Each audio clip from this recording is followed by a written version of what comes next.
Assalamualaikum warahmatullahi wabarakatuh. Selamat kepada anak-anakku yang telah diterima menjadi siswa dan siswi SMK Ma'arif Batu.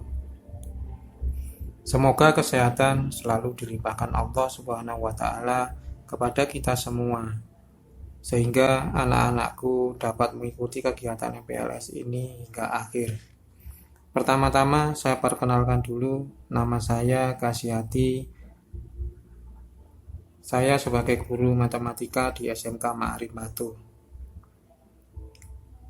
Pada kesempatan ini, saya akan menyampaikan materi MPLS tentang belajar efektif.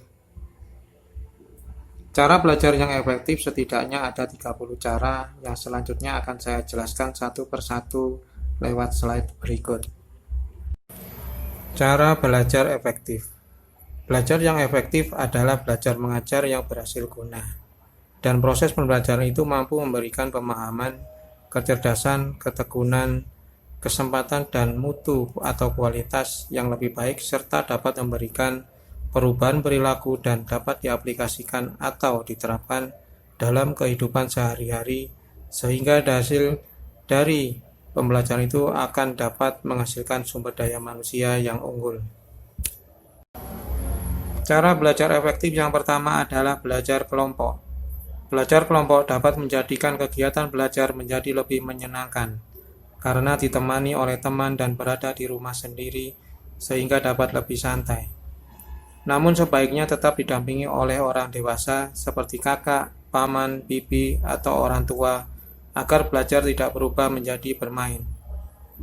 Belajar kelompok ada baiknya mengajak teman yang pandai dan rajin belajar agar yang tidak pandai jadi ketularan pintar. Dalam belajar kelompok, kegiatannya adalah membahas pelajaran yang belum dipahami oleh semua atau sebagian kelompok belajar baik yang sudah dijelaskan guru maupun yang belum dijelaskan oleh guru. Cara belajar efektif yang pertama adalah belajar kelompok. Belajar kelompok dapat menjadikan kegiatan belajar menjadi lebih menyenangkan karena ditemani oleh teman dan berada di rumah sendiri sehingga dapat lebih santai. Namun sebaiknya tetap didampingi oleh orang dewasa seperti kakak, paman, bibi, atau orang tua agar belajar tidak berubah menjadi bermain. Belajar kelompok ada baiknya mengajak teman yang pandai dan rajin belajar agar yang tidak pandai jadi ketularan pintar. Dalam belajar kelompok, kegiatannya adalah membahas pelajaran yang belum dipahami oleh semua atau sebagian kelompok belajar baik yang sudah dijelaskan guru maupun yang belum dijelaskan oleh guru. Cara belajar efektif yang kedua adalah rajin membuat catatan intisari pelajaran. Bagian-bagian penting dari pelajaran sebaiknya dibuat catatan di kertas atau buku kecil yang dapat dibawa kemana-mana, sehingga dapat dibaca dimanapun kita berada. Namun catatan tersebut jangan dijadikan media mencontek, karena dapat merugikan kita sendiri. Cara belajar efektif yang kedua adalah rajin membuat catatan intisari pelajaran. Bagian-bagian penting dari pelajaran sebaiknya dibuat catatan di kertas atau buku kecil yang dapat dibawa kemana-mana, sehingga dapat dibaca dimanapun kita berada. Namun catatan tersebut jangan dijadikan media mencontek, karena dapat merugikan kita sendiri. Cara belajar efektif yang ketiga yaitu membuat perencanaan yang baik. Untuk mencapai suatu tujuan biasanya diiringi oleh rencana yang baik. Oleh karena itu, ada baiknya kita membuat rencana belajar dan rencana pencapaian nilai untuk mengetahui apakah kegiatan belajar yang kita lakukan telah maksimal atau perlu ditingkatkan. Sesuaikan target pencapaian dengan kemampuan yang kita miliki. Buat rencana belajar yang diprioritaskan pada mata pelajaran yang lemah. Buatlah jadwal belajar yang baik. Cara belajar efektif yang ketiga yaitu membuat perencanaan yang baik. Untuk mencapai suatu tujuan biasanya diiringi oleh rencana yang baik. Oleh karena itu, ada baiknya kita membuat rencana belajar dan rencana pencapaian nilai untuk mengetahui apakah kegiatan belajar yang kita lakukan telah maksimal atau perlu ditingkatkan. Sesuaikan target pencapaian dengan kemampuan yang kita miliki. Buat rencana belajar yang diprioritaskan pada mata pelajaran yang lemah. Buatlah jadwal belajar yang baik. Cara belajar efektif yang keempat yaitu disiplin dalam belajar. Apabila kita telah membuat jadwal belajar, maka harus dijalankan dengan baik. Contohnya seperti belajar tepat waktu dan serius, tidak sambil bermain-main, dan harus konsentrasi penuh. Jika waktu makan, mandi, ibadah, dan sebagainya telah tiba, maka jangan ditunda-tunda lagi. Lanjutkan belajar setelah melakukan kegiatan tersebut jika waktu belajar belum usai. Bermain dengan teman atau ngegame dapat merusak konsentrasi belajar. Sebaiknya kegiatan bermain juga dijadwalkan dengan waktu yang cukup panjang, namun tidak melelahkan jika dilakukan sebelum waktu belajar.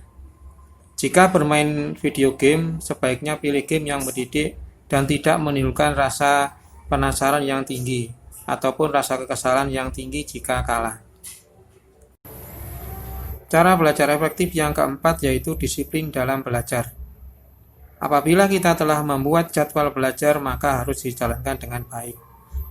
Contohnya seperti belajar tepat waktu dan serius, tidak sambil bermain-main, dan harus konsentrasi penuh.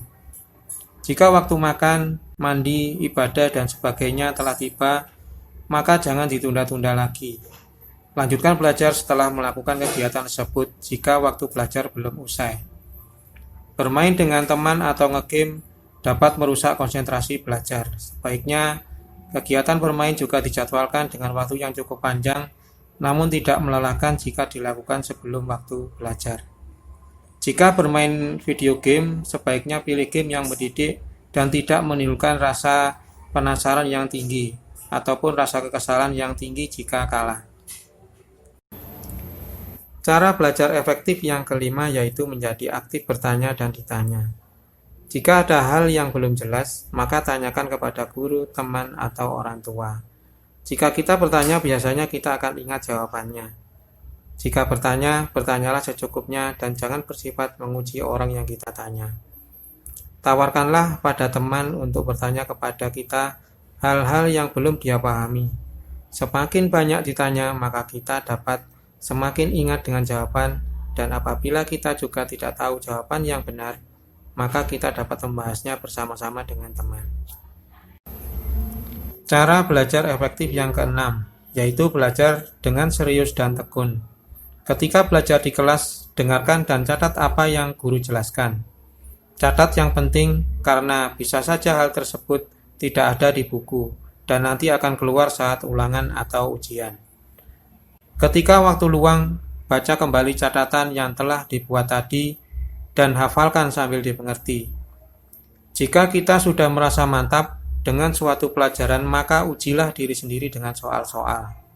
Setelah soal dikerjakan, periksa jawaban dengan kunci jawaban. Pelajari kembali soal-soal yang salah dijawab. Cara belajar efektif yang keenam, yaitu belajar dengan serius dan tekun. Ketika belajar di kelas, dengarkan dan catat apa yang guru jelaskan. Catat yang penting karena bisa saja hal tersebut tidak ada di buku dan nanti akan keluar saat ulangan atau ujian.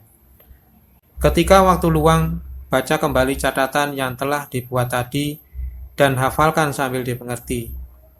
Jika kita sudah merasa mantap dengan suatu pelajaran, maka ujilah diri sendiri dengan soal-soal. Setelah soal dikerjakan, periksa jawaban dengan kunci jawaban. Pelajari kembali soal-soal yang salah dijawab. Cara belajar efektif yang keenam, yaitu belajar dengan serius dan tekun. Ketika belajar di kelas, dengarkan dan catat apa yang guru jelaskan. Catat yang penting karena bisa saja hal tersebut tidak ada di buku dan nanti akan keluar saat ulangan atau ujian. Ketika waktu luang, baca kembali catatan yang telah dibuat tadi dan hafalkan sambil dimengerti. Jika kita sudah merasa mantap dengan suatu pelajaran, maka ujilah diri sendiri dengan soal-soal. Setelah soal dikerjakan, periksa jawaban dengan kunci jawaban. Pelajari kembali soal-soal yang salah dijawab. Cara belajar efektif yang keenam, yaitu belajar dengan serius dan tekun. Ketika belajar di kelas, dengarkan dan catat apa yang guru jelaskan. Catat yang penting karena bisa saja hal tersebut tidak ada di buku dan nanti akan keluar saat ulangan atau ujian. Ketika waktu luang, baca kembali catatan yang telah dibuat tadi dan hafalkan sambil dimengerti. Jika kita sudah merasa mantap dengan suatu pelajaran, maka ujilah diri sendiri dengan soal-soal. Setelah soal dikerjakan, periksa jawaban dengan kunci jawaban. Pelajari kembali soal-soal yang salah dijawab. Cara belajar efektif yang ketujuh. Hindari belajar berlebihan. Jika waktu ujian atau ulangan sudah dekat, biasanya kita akan panik jika belum siap. Jalan pintas yang sering dilakukan oleh pelajar yang belum siap adalah dengan belajar hingga larut malam, atau begadang, atau membuat contekan. Sebaiknya ketika akan ujian, tetap tidur tepat waktu, karena jika begadang semalaman, akan membawa dampak yang buruk bagi kesehatan, terutama bagi anak-anak. Cara belajar efektif yang ketujuh. Hindari belajar berlebihan. Jika waktu ujian atau ulangan sudah dekat, biasanya kita akan panik jika belum siap. Jalan pintas yang sering dilakukan oleh pelajar yang belum siap adalah dengan belajar hingga larut malam, atau begadang, atau membuat contekan. Sebaiknya ketika akan ujian, tetap tidur tepat waktu, karena jika begadang semalaman, akan membawa dampak yang buruk bagi kesehatan, terutama bagi anak-anak.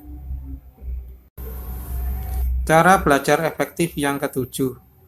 Hindari belajar berlebihan. Jika waktu ujian atau ulangan sudah dekat, biasanya kita akan panik jika belum siap.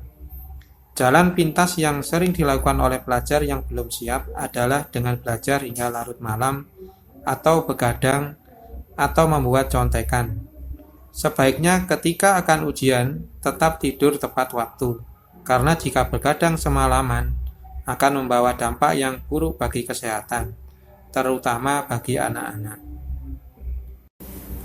Cara belajar efektif yang ke-8. Jujur dalam mengerjakan ulangan dan ujian. Hindari mencontek ketika sedang mengerjakan soal ulangan atau ujian. Mencontek dapat membuat sifat kita curang dan pembohong. Kebohongan bagaimanapun tidak dapat ditutupi terus-menerus dan cenderung untuk melakukan kebohongan selanjutnya, untuk menutupi kebohongan selanjutnya. Anggaplah dengan mencontek pasti akan ketahuan guru dan memiliki masa depan sebagai penjahat apabila kita melakukan kecurangan. Cara belajar efektif yang ke-10.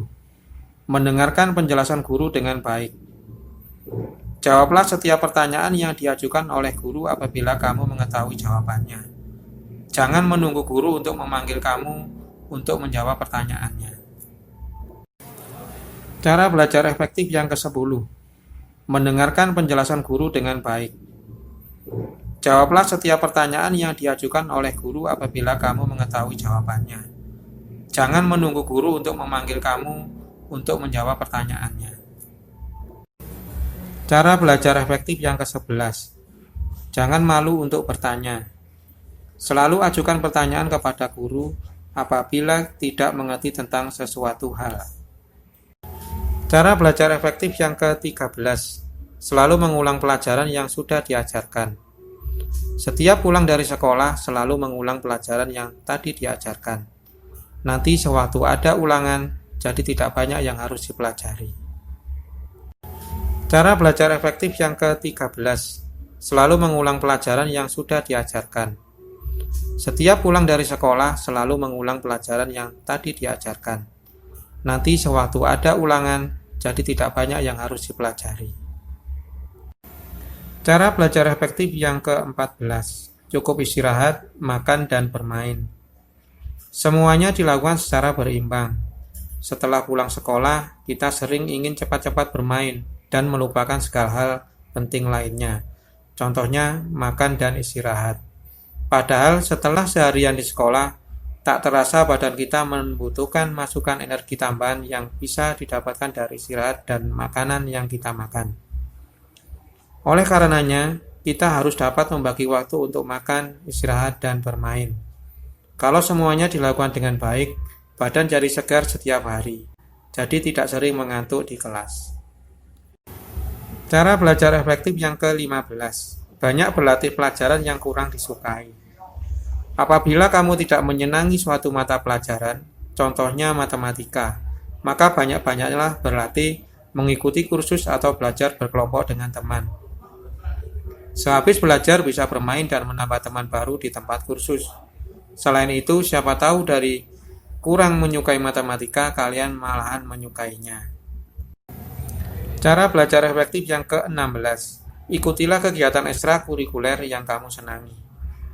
Cari tahu kegiatan apa yang cocok dan kamu suka. Contohnya, apabila kalian suka pelajaran taekwondo, cobalah untuk mengikuti kursus dari kegiatan tersebut.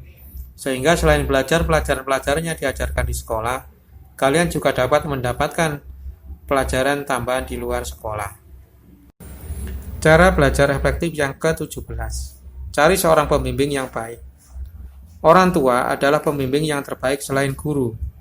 Apabila ada yang kurang jelas dari keterangan guru di sekolah, kalian dapat menanyakan hal tersebut kepada orang tua. Selain itu, kalian juga dapat belajar dari teman yang berprestasi.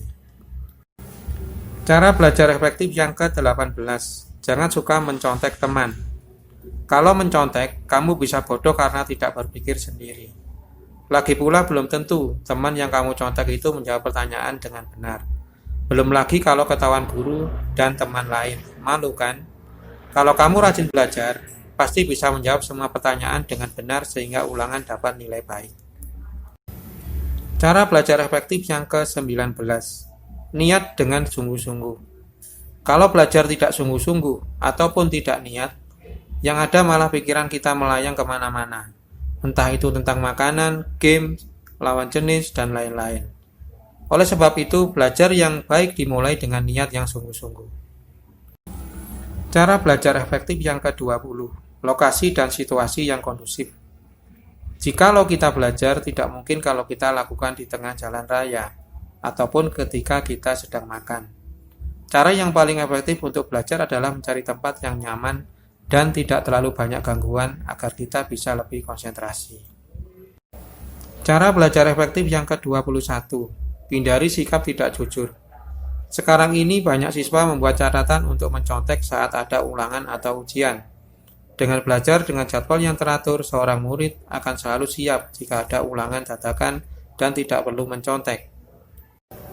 Cara belajar efektif yang ke-22. Metode imitasi. Proses belajar bisa berjalan dengan sempurna melalui metode imitasi atau meniru. Metode ini direalisasikan ketika seorang meniru orang lain atau gurunya. Metode ini sering digunakan anak kecil untuk melafal kata bahasa dari orang tuanya. Begitu juga jika ia meniru berbagai perilaku, etika, dan tradisi. Cara belajar efektif yang ke-23. Trial and error. Manusia juga belajar dari eksperimen pribadi. Dia akan berusaha secara mandiri untuk memecahkan masalah yang dihadapi. Terkadang beberapa kali dia melakukan kesalahan dalam memecahkan masalah. Namun dia juga beberapa kali mencoba untuk melakukan kembali. Sampai pada akhirnya dia mampu menyelesaikan permasalahan dengan benar. Cara belajar efektif yang ke-24. Conditioning. Manusia bisa belajar dengan pengkondisian. Seseorang dikatakan belajar dengan pengkondisian jika ada stimulus dari indrawi yang merangsangnya. Ketika itulah seseorang menanggapi stimulus tersebut. Tanggapan yang ia berikan ialah suatu respon yang juga dibarengkan dengan stimulus netral.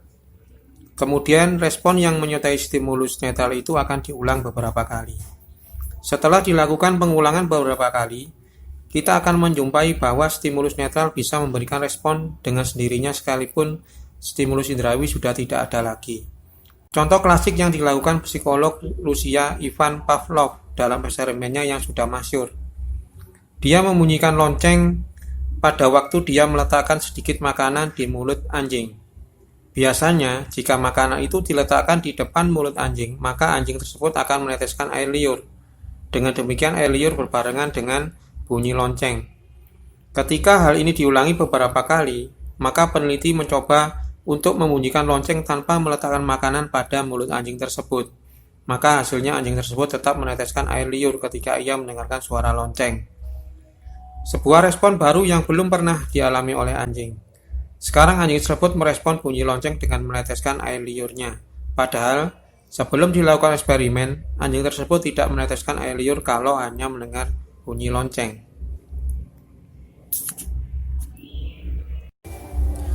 Cara belajar efektif yang ke-25. Metode berpikir. Proses belajar juga bisa berjalan sempurna dengan melalui metode berpikir. Dengan metode ini, seseorang seringkali mampu menyelesaikan masalah hidupnya. Dia akan memiliki kesamaan dan apa saja yang tidak memiliki kemiripan.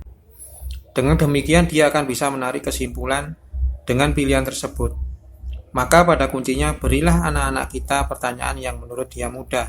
Dengan demikian, anak tersebut akan selalu belajar dan berpikir. Cara belajar efektif yang ke-26. Mulailah dari yang kecil. Mulailah belajar dari topik yang paling Anda kuasai atau gampang. Setelah itu barulah dilanjutkan dengan topik yang lebih menantang. Hal ini dimaksudkan agar kita tidak langsung down dan putus asa jika mengerjakan soal-soal sulit terlebih dahulu. Cara belajar efektif yang ke-27. Sering-seringlah praktis. Latihan dan latihan, itulah kunci untuk mahir dalam suatu mata pelajaran.